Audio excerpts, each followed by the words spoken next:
Hi viewers, welcome to our channel. ప్రస్తుతం మనతో పాటు భరద్వాజ్ గారు సీనియర్ జర్నలిస్ట్ ఉన్నారు. వారితో ఒకసారి మాట్లాడదాం.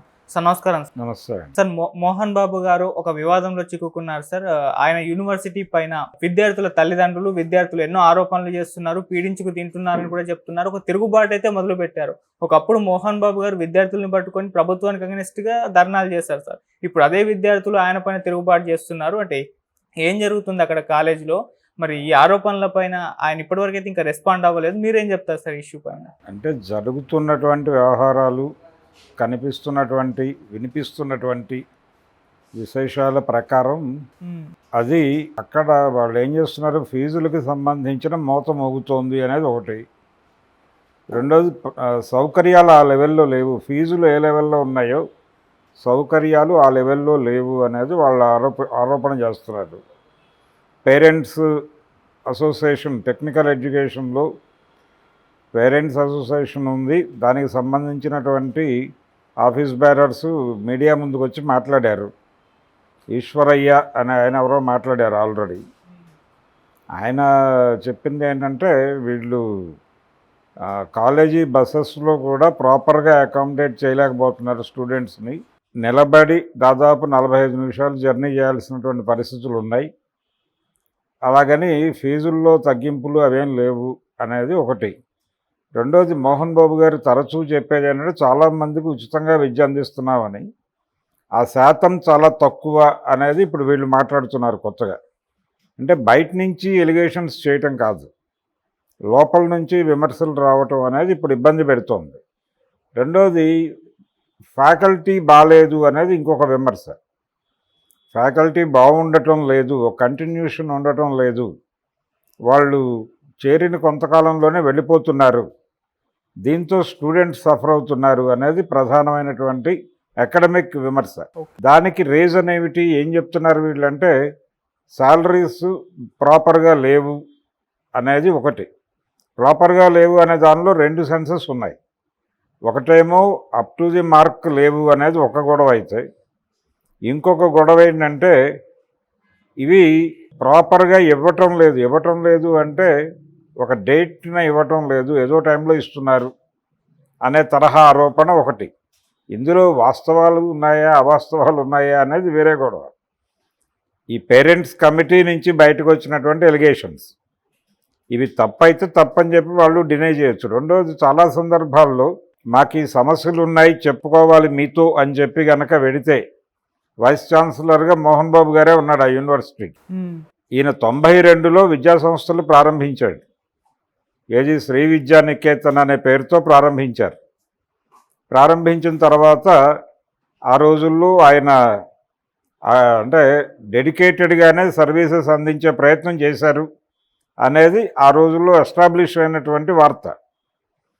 అలాగే తన పాఠశాలల్లో చదివేటువంటి విద్యార్థులు, వాళ్ళతో కల్చరల్ యాక్టివిటీసు ఇవన్నీ కూడా రెగ్యులర్గా జనాల్లోకి వచ్చేవి.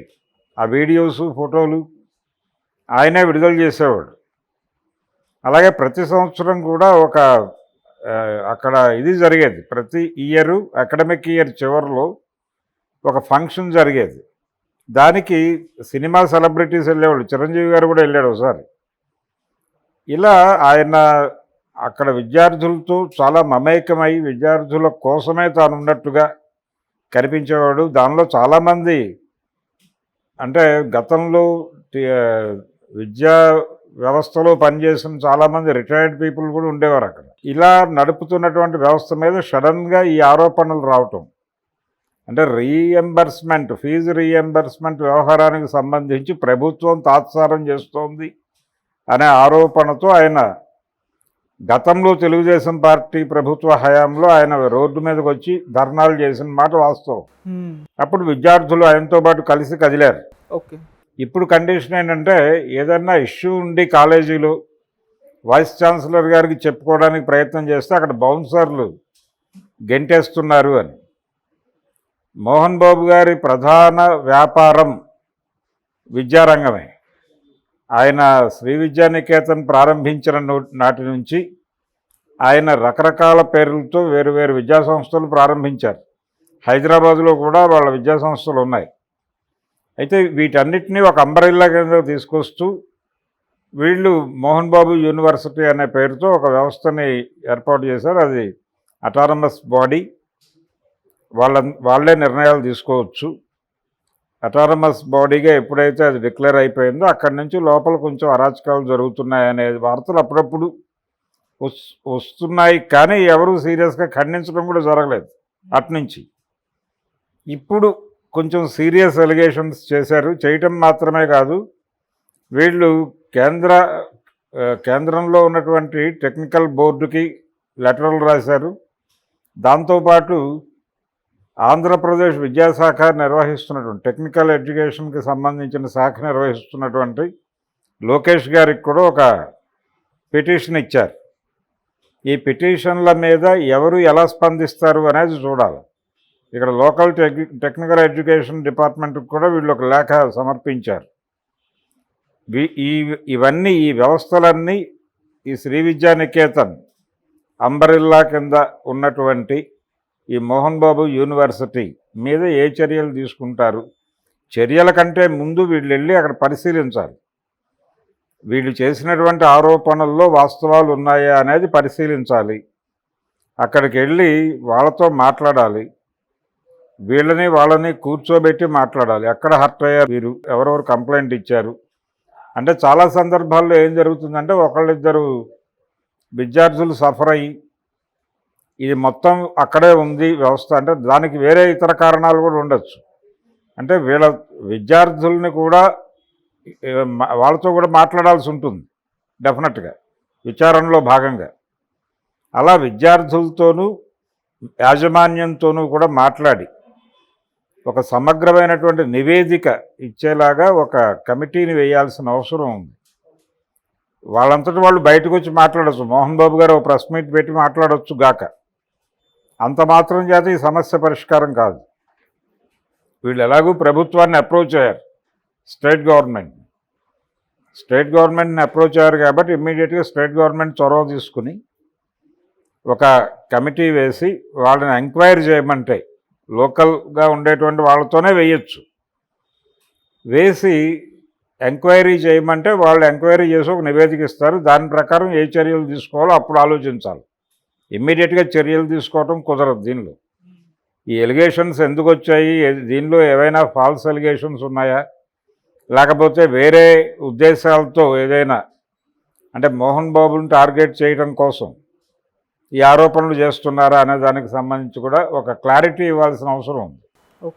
ఎందుకంటే ఈ మధ్య మంచు విష్ణు గారు మా ఫ్యామిలీ మీద విపరీతంగా ట్రోల్స్ అయిపోతున్నాయని చెప్పి గందరగోళం చేశాడు. ఆయన చేశారు. దానికి సంబంధించి ఒక యూట్యూబర్ని అరెస్ట్ చేశారు.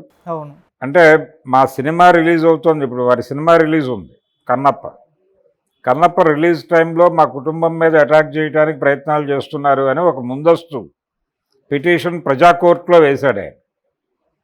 అందుకని ఇప్పుడు ఈ విద్యా సంస్థల నేపథ్యంలో మోహన్ బాబు మీద జరుగుతున్న ఈ విమర్శన పర్వము, అలాగే ఈ లేఖల పర్వము, పిటిషన్ల పర్వము, ఇదంతా కూడా వాళ్ళ ఇన్స్టిట్యూషన్తో పాటు వాళ్ళ సినిమాను కూడా దెబ్బతీయచ్చు.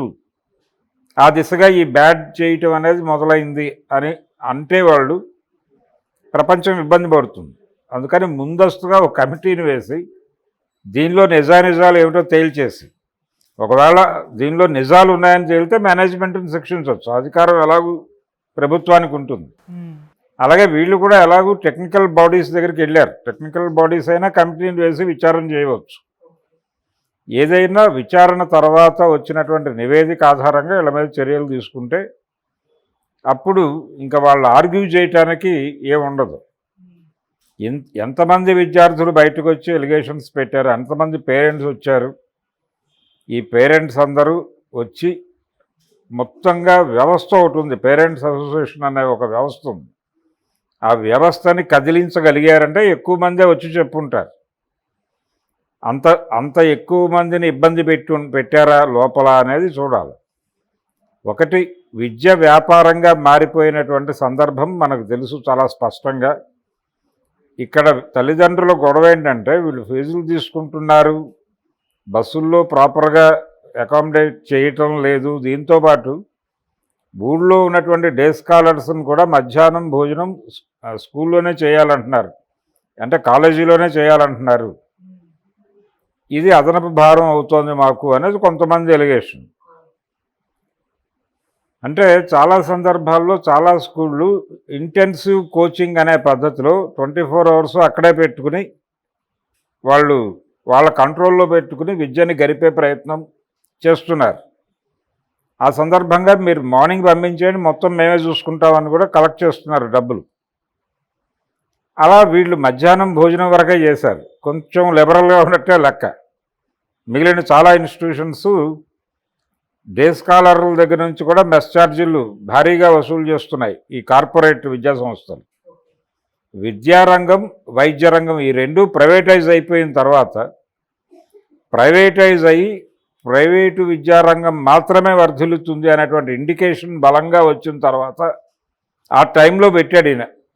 ఆ టైంలో ఈయన విద్యా వ్యాపారంలోకి ప్రవేశించాడు మోహన్ బాబు. 92 అనేది ఒక ల్యాండ్ మార్క్ ఇయర్. కరెక్ట్ టైంలో ఎంటర్ అయ్యాడు, కరెక్ట్గా ఫ్లరిష్ అయ్యాడు.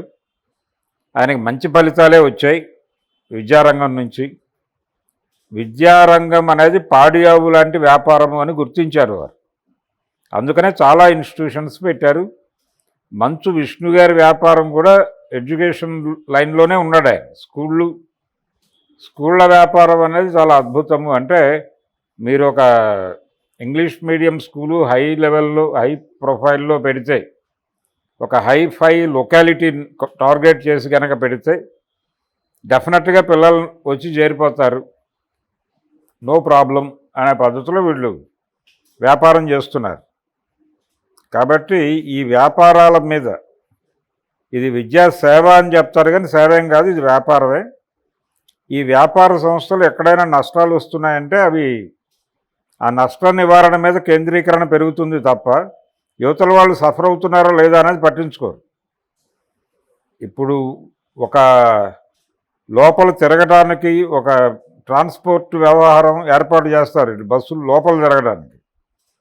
ఇన్స్టిట్యూషన్ లోపల తిరగడానికి కూడా, క్లాస్ టు క్లాస్ వెళ్ళడానికి కూడా ఏదో ఒక వెహికల్ అరేంజ్మెంట్ చేశారు అనుకుందాం. దానివల్ల నష్టం వస్తుంది అనుకుంటే నిర్మమాటంగా తీసేస్తారు అది.